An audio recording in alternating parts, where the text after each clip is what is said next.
Hello, and welcome back to the snack size episode of Your Average Witch, the short in-betweener between the two regular full-length interviews I do in the full and new moon every month. In this episode, I asked people whether they thought being a witch was a choice, and I also asked people to describe what it was like when they did their first spell. I'm also going to give you a sneak preview of next week's guest episode. I asked people whether they thought being a witch was a choice, and I also asked people to describe what it was like when they did their first spell. I'm also going to give you a sneak preview of next week's guest, Pam, creator of the Territorial deck. And you know how I love stories, so she added a story of something that happened to her when she was 19. The first person to respond was Desert Goddess 520, who says, I don't know if being a witch is a choice, but I would say acknowledging it and calling yourself a witch can be a choice. I agree with that. The next responder is Where the Dead Things Grow. And they say, I'm going to have to go with Chef Gusteus' opinion. I'm not sure if that's a typo because I don't know, or like an autocorrect thing. I don't know who that is. Anyone can be a witch, but that's not to say anyone can be a witch, but to say a witch can come from anywhere. My mother has always had visions, but she's a God-fearing Christian woman and would never call herself a witch. That's the thing. I might call that person a witch, but I don't think she would call herself a witch. And that's why I ask at the beginning of every interview, what makes you call yourself a witch? Because not everybody does. And sometimes it's surprising to me when they say, well, I don't. And then I'm like, well, how did I end up in this situation? Another listener says, witchcraft can be a calling as well as a choice. Some are born into it, others are looking for something. For me, it's more the journey on how getting there helps you become a witch. But now let's get to some of the people who actually recorded answers for me. First up, I will play Andrea, who was on last week's episode. Hi, Andrea. Thanks for coming back for this mini episode. Thanks for having me, Kim. Now, would you please answer these two questions? The first one is, do you feel like being a witch is a choice? Wow, what a good question. Let's see, how would I answer that? So I would say no. I think it's a destiny. I always was intrigued by it, but initially I didn't know what I was doing. Things were just happening, falling into place. And I just feel like that was just part of who I am, what I was born to do. Nobody in my life was witchy at all. Nobody had any kind of, uh, folk magic or superstition. So, how I came into it, I just feel like was just kind of the rite of my life's passage. So, yeah, no, I definitely think that the choice is there initially for us to embrace it, perhaps. But that destiny was long written in the stars, well before we were a twinkle in our parents' eyes. Oh, okay. So now the second question is, are you able to not do witchcraft? I would say for me at this point, no.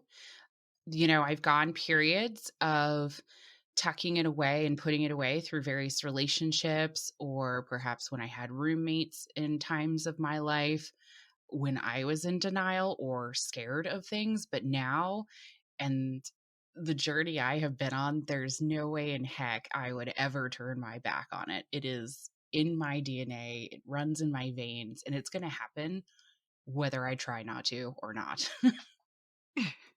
I got excited when I thought of this question because I thought, oh, shit. Yeah, that really is good ones to make people think. Well, it brings up it brings on other questions like, does that mean genetic witchhood? I don't know what the word would be. Heritage Genetic, witches, yeah, are they a thing ultimately. Yeah.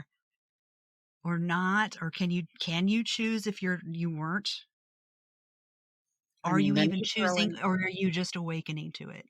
Right. And then you throw in things like the other dimensions, right? And the overlap, and Oh, no. then it gets really crazy.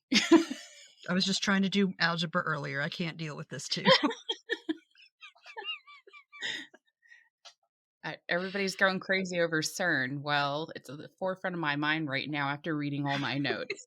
Well, thanks for talking to me for this little bit of smidge of a snack size episode. Yeah. Again, thanks for having me. I always love hearing what Andrea has to say. She's very insightful, and I'm really glad that I got to know her. Next up, I have Corey B's response. You might remember him from season 1. With the understanding that, for me, being a witch means setting your intention with the idea that it will change the world, I personally think that being a witch and doing witchcraft are a choice because of that intention involved. And I think a lot of times whenever we talk about like being a witch or doing witchcraft or even like anything associated with magic, I think that a lot of times people are put off by the nature of those words. I think that whenever we say things like magic or rituals or casting or even witch and witchcraft, a lot of times people think of like pop culture magic and pop culture rituals and casting and witch and witchcraft. And they don't necessarily see kind of the real world aspects of what those things mean. I mean, for example, so rituals and casting, like every religion has some form of rituals. So a lot of these times, like if you think about Abrahamic religions, for example, like praying could very easily be considered a ritual or even a casting because you are setting your intention out into the world. And it may be a little bit more like structured. It may require different types of things. And even in some Abrahamic aspects, you even have representation of sacrifice during these specific types of prayers. And so, with being a witch and practicing witchcraft, you're using what nature provides and using the tools of this earth to send your will and intent out into the universe. And I think in order to do these things effectively, you do have to choose to do them. However, I also believe that there is an ability for anyone to choose to do so. Like, you don't have to be from a long line of witches in order to be a witch. Like, you are a human being. And so, in being that type of being, you can easily change the world with just your words, and that can be for better or for worse. And with being a witch, you are specifically understanding that power of your experience of being a human being, and you're being mindful to use that power to obtain the goal that you seek to obtain, but also with nature in mind. And another season 1 guest, Teresa, has this to say. Hey everybody, Teresa here. I'm here to answer Kim's question of, do I think being a witch is a choice? And also, do I think performing witchcraft is a choice? I'm going to start off by saying that I feel like everybody possesses their own special power. And throughout our lives, we go through these experiences that make us question or doubt or grow our powers and live in our truth. So I feel like everybody has a little bit of witchcraft in them. It's just choosing to use it. It's choosing to tap in. It's choosing to acknowledge the energy of the universe around you. So I don't think, to a certain extent, I do think being a witch is a choice. And that is just because I feel some people don't choose to tap into what is innately inside of them.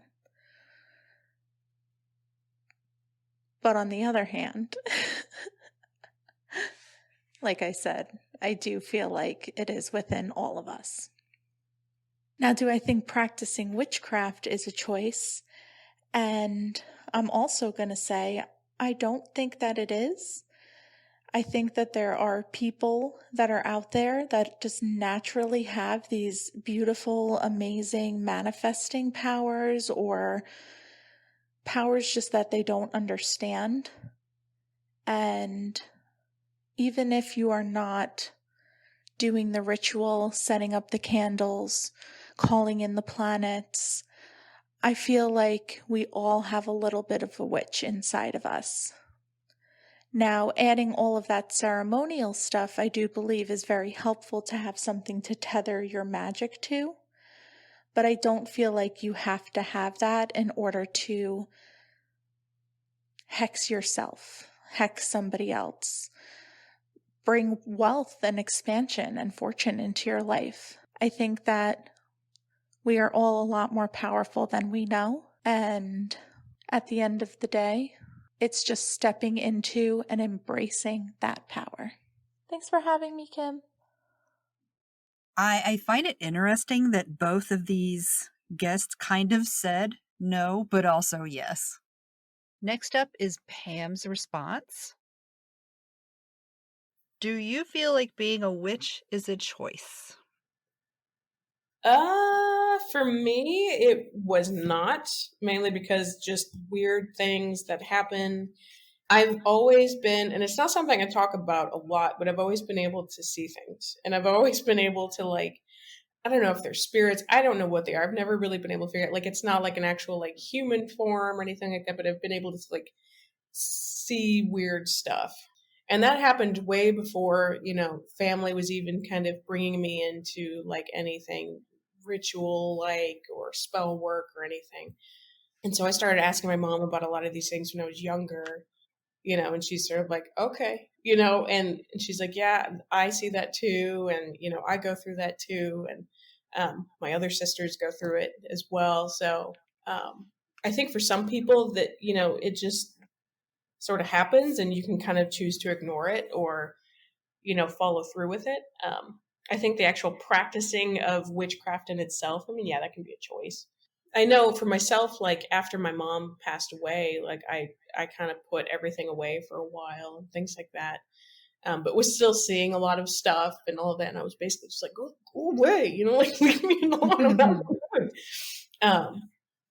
So I don't know. I think, for the folks that have like, family ties and things like that, that could be hard for it to be something that you don't want to do and to push it away. But for me, it wasn't really a choice.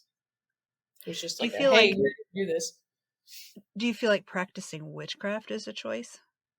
I think practicing witchcraft is a choice. Yes. I think, I mean, you can be into a lot of this spiritual stuff and not practice. I mean, everybody's practice looks totally different, whether you choose to do it or not.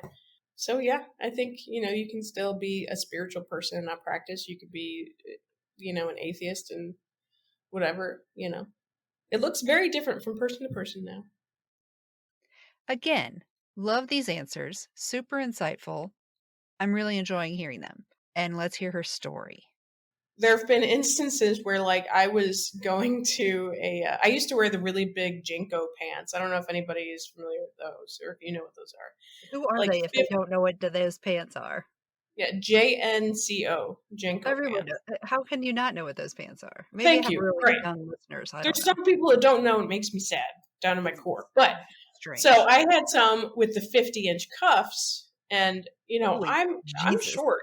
Yeah, I'm like 5'5". So I was going to a what the hell was it? I think it was like bumper cars or like some sort of like little go-karts or something like that. And they had this chain link fence that you're supposed to walk onto, and I'm always leaning on stuff because I'm a cool kid, and I look badass with my jinkos. So I'm leaning on this fence, and then it comes to be my time to go, and I didn't realize that my belt loop had connected to the chain link fence. So I was right by the step, and I go to step off, and I'm just floating. And I'm like, why aren't my feet touching the ground? And I was like, I can fly. What is happening? And I look down, and I'm just sort of hanging there by my belt loop. And so the guy that's working there just picks me up like a toddler, grabs me by the waist, gets me off the thing, sets me down, and he just shaking his head.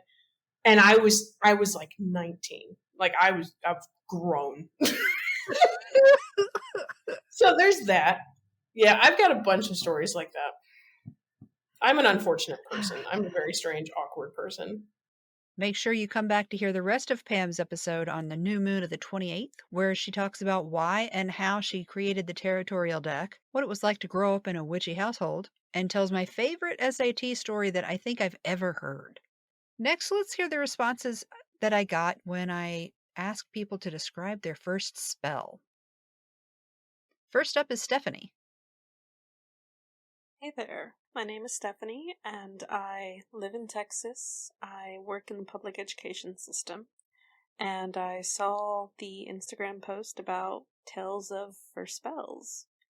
So I came to the game a little bit later in life. As a kid, I kind of already, I always, felt an interest or a draw towards the magic, the woo-woo, whatever you want to call it. And definitely dabbled in tarot cards when I was a teenager. But I never fully jumped into it and researched it and got into witchcraft until March 2020. That's right. When the lockdown happened, when the pandemic was officially declared. Yikes. I started jumping into witchcraft initially, and still to an extent today, to have a sense of agency in a situation where I really had no direct control. And when we first went on spring break that we never came back from, as people half joked, you know, if you know anything about the Texas Education Agency, you know that they don't have exactly 5-star reviews. And I was concerned about my teacher friends. I was concerned about if the school, and the school board was going to do the right thing and not force us to come in. And so I decided to do we're talking beginner, right? Protection candle spell. I know, right? Cue the fanfares. Dressed up a white candle, one of those taper ones, in oil and in kitchen herbs that I had, because we couldn't exactly go out and shop. Everything was locked down. So I pulled together what I could. I researched a little bit online, ordered a book on Amazon, and I was doing a protection spell for my teacher friends. Well, part of that included writing down my wish on a bay leaf and then burning it. Well, I live in an apartment, and logically I knew dry leaf plus fire means whoosh. However, I wasn't really apparently thinking that hard. I was more like focused on doing everything right. That first time nervousness of I gotta do XYZ correctly, otherwise it won't work. And so I lit it inside the apartment, promptly freaked out, threw it in the sink, and washed it out. Afterwards, I was staring at it. It's half done. You can still see some of the words on the bay leaf, and I'm staring at it going, crap. Did it work? Did I ruin it? I feel like I ruined it. So I was like, alright, second attempt. Realized I had no, little cast iron cauldron that, again, all the books say you should have. So I did the next best thing. I grabbed a baking pan. I went outside on my balcony, tried to do it again, and realized, oh, there is a strong wind on the 3rd floor. Yeah, that went everywhere. So, I decided to forego the bay leaf, just focus on the candle, meditate on my friends, and call it a day. Glad to report, knock on wood, it's worked so far, even, at the time and subsequent years. But, yeah, so that was my first spell. All the comedic relief moments that at the time was not funny, but now it's hilarious. It is funny. But thank you very much for listening. I do have another small tell, which I'll have to send in another time, about a little love spell that seemed to work. But anyway, thank you very much. I love the podcast. I enjoy it. I enjoy the Facebook and Instagram postings and banter and all that jazz. So, y'all stay safe. Thanks, Stephanie. I'm pretty sure that you will find that you are not the only one with a funny first spell story, because here is Kristen. The first spell that I truly remember having done, I was in my 20s, and my ex-husband and I had been dating for a while, and he dumped me because he wanted to date around. That's a whole other issue. He needed to make sure that there wasn't something better out there. Oh, that should have been a red flag right there, but it wasn't. But I was heartbroken, devastatedly heartbroken, to the point of being physically ill for a while. I was in rough shape. And I actually found this love spell in a Cosmo. But it was, like, you're supposed to write his name down on a heart-shaped piece of paper and then, like hold it to the ceiling and, like, chant "come back to me" or something. I don't remember the specifics. I do remember holding it to the ceiling. Didn't make sense to me, but I did it anyway. It worked, though, because we were back together within the month. And then, we were together for 15 years. Married for almost 5 of those years. Yeah. So, I mean, it worked. Probably shouldn't have worked because we probably shouldn't have been together. But then again, I had my son. So we were together for a reason, right? That was my first spell. The idea of using a spell from Cosmo makes me laugh so hard. Thanks for sending that, Kristen. Next, Casey tells us about her first spell. Hi, this is Casey calling in from my own little corner of the world in Texas. My first spell was technically a Samhain ritual. I was 14 years old and had been learning about neo-paganism for a couple of years now, and had been gifted a copy of Scott Cunningham's Wicca, a guide for a solitary practitioner. I had read it all the way through. I had even built my own cinder block altar, just like the lady on the cover of the book. And Halloween was on the way. I just knew it was time for me to cast my first spells, do my first ritual. I decided I had to do it outside because that's where the lady on the cover of the book was. At the time, I lived with my dad in the suburbs and spent weekends at my mom's in a campground in the middle of the city in the middle of the Dallas-Fort Worth Metroplex. It was an RV park down the road from a university, and since my dad's home was where I was already being harassed for being a witch, I felt safer at my mom's. And that's how I ended up in a drainage ditch in the middle of the night behind a Latin nightclub in Arlington, Texas. It was a tree-covered area, and I really always felt safe there. The place was a gated community, technically. And, looking back, I admit it probably wasn't the smartest thing for a young girl in the late 90s to do. But I was armed with a steak knife that would act as my athame. It was one of the many adjustments I had to make since I was a kid with a limited access to the typical witchy supplies mentioned in the book. I'd marked up that book with a pencil and a gel pen to plan out my spell, circling what I would say, underlining the parts I would use. Instead of a pomegranate, I used an apple. Instead of a cauldron and candle, I had a barbecue lighter and a ceramic bowl from the kitchen. It didn't matter what I used, though. By the time I was done, I felt like the most powerful creature that had ever existed. I was a mystical being in the woods by the river, casting her spells at the witching hour, just like I was always meant to be. I walked home that night with my head held high, just daring any nasty beastie to try something. I felt invincible. It was silly and naive, I know, but it was the first time I really knew I was a witch, and it's a feeling I still get to this day when I'm practicing my craft. Thanks again, Casey. After all the hassle we had to get that freaking audio recording to me, I think it's well worth it to hear that story. And the thing about the steak knife, for some reason, still makes me laugh so hard. Thanks so much to everyone for being on this little mini show. I'm having a good time with these little small answers, and I hope more people start responding in the comments because I will read your comment. And then I especially hope people send little audio recordings to me. You can send them to youraverageWitchPodcast@gmail.com or call and leave a voicemail at 520-230-3896. That's it for this week, and thanks for listening.